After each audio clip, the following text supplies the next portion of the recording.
Now, let's move to unions. The UAW recently unveiling a multi-million-dollar strategy to organize workers at foreign car plants in the U.S., vowing to expose companies pressuring workers to reject unions. Jerry Glass, F&H Solutions Group President, former U.S. Airways Executive Vice President, he's with us now from D.C. What do you make of this story, trying to organize some of the workers at the foreign-owned auto companies? You've been dealing with the unions, or did deal with the unions, for years.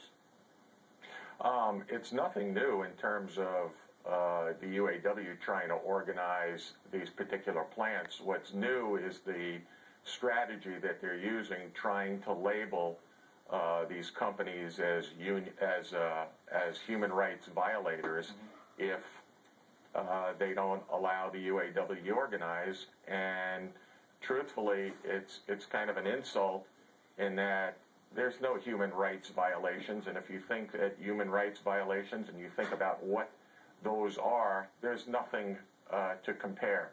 Well, the idea, I was going to say, the idea of a worker, right, at a, let's just say a Toyota plant in Kentucky is having his or her human rights violated compared to what's happening in a third world country with somebody working for 5 cents a day or something like that. You're saying making that type of comparison is just irresponsible. That's the point.